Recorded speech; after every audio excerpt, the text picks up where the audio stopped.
Pure buko.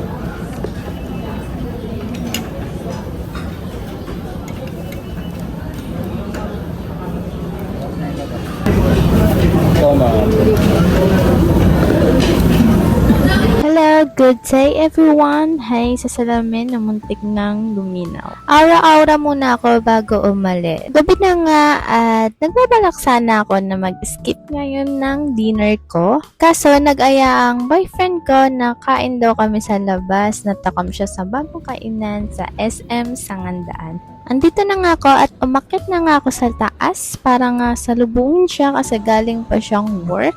At nagkita na lang kami dito sa SM. At ito na nga, papunta na kami sa aming kakainan dito sa bagong bukas. Ang name niya is Rib Shack. First time lang namin itatry kumain dito. At tingin ko naman pasok ang low carb way of eating dito. More on chicken, pork, and fish. At waiting na nga kami at ito ang mga price ng in-order namin. Boneless bangus and blue marlin.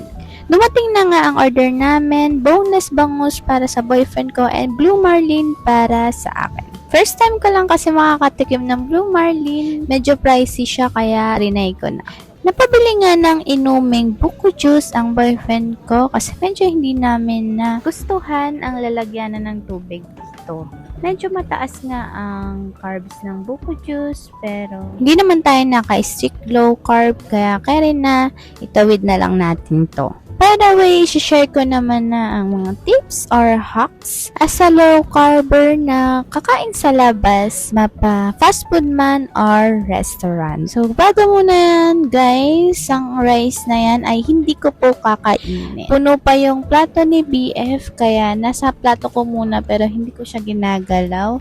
Maya-maya at ibibigay ko na rin yan sa kanya. Kasi nasa high carb way of eating pa siya. So, proceed na ako sa tip number 1. Piliin ang may protina. Halimbawa, kung nagkikrave ka ng burger, kakainin mo lang is yung patty. Tanggal ang bun. Pwede mo nga i-uwi or ibigay sa mga kumakain pa ng tinapay. At example nito, pwede kang umorder ng rice, pero tanggalin mo ang rice katulad ng ginagawa ko. Transfer ko na yung rice sa plato ng boyfriend ko kasi high carb nga siya.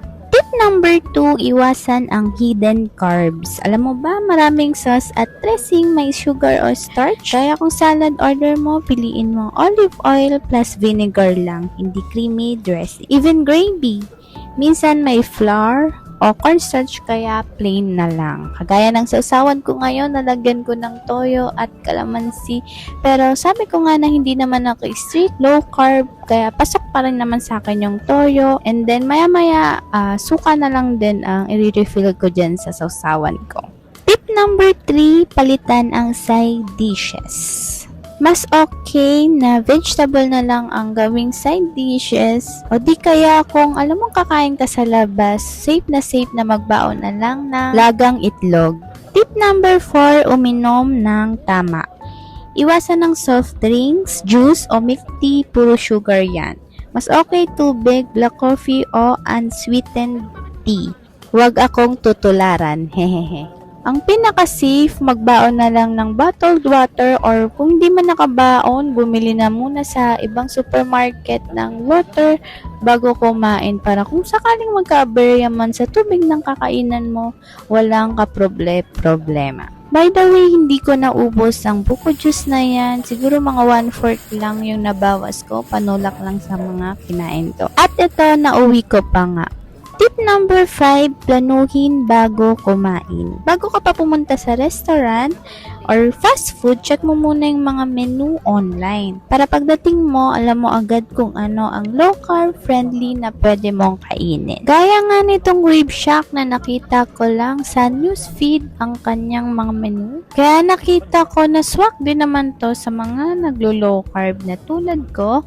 At nakita ko nga doon sa menu ang blue marlin kaya na-curious din ako na tikman ito. At ayun na nga, hanggang 5 tips lang ang kaya ko munang i-share sa ngayon. Siguro pag years na ako sa low carb, marami na akong mas ma-share sa inyong mga tips and hacks. At itong mga share ko naman sa inyo, ito ay mga basic lamang for beginner. At choice nyo pa rin naman kung gagayahin nyo or hindi. Kasi kanya-kanya din naman tayo ng diskarte sa buhay kung ano ang susundin natin or kung saan kayo magiging komportable pagdating dito. So, overall, rate ko dito sa Rib Shack, maganda naman at masarap yung mga pagkain dahil first time ko nga dito. Ang tinikpan ko is yung bago sa paningin ko, ang Blue Marlin nga. Masarap siya at sobrang malaman. Kakaiba talaga yung lasa niya sa ibang isda na wala kang matitikman na lansa. At lumalapit na yung lasa niya sa mga pork meat. Para sa akin lang naman yun ha. Huwag niyo po akong i-bash dahil sa panlasa. Sobrang sarap, malinamnam, kaya pala siguro na medyo pricey siya.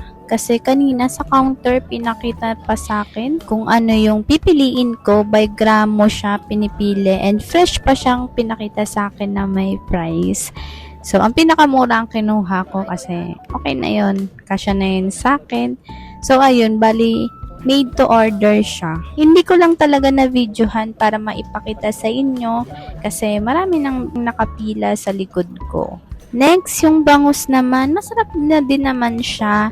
So, syempre, familiar na sa aking panglasa, kaya goods na rin naman. Mostly, grilled naman sila lahat dito, kaya swak no sak din talaga sa mga naglo-low carb. Next time, itatry ko ang ibang menu pag nagkaayaan ulit dito sa Rib Shack. Napa-unli rice nga pala ako dito kasi kung ano yung order ng kasama mo, kung unli rice na rin lahat. So, napilitan na lang ako mag-unli rice pero hindi ko rin naman nagamit. Plus 30 pesos din yung unli rice. So, ayun na nga, hanggang dito na lang guys. Salamat po sa lahat ng nanood at sa mga manunood pa sa mga iba't ibang vlogs ko. Pahingi naman po ako ng isang like at pa-subscribe na rin. Kung gusto nyo pang mapanood ang mga ipopost kong video about my low carb journey. At dito sa video na to, nalaman natin na pwede pa rin pala kumain sa labas kahit naka low carb ka. Basta marunong ka lang pumili at mag-adjust. Kaya next time nakakain ka sa labas, low carb pa rin, walang guilt. Bye-bye!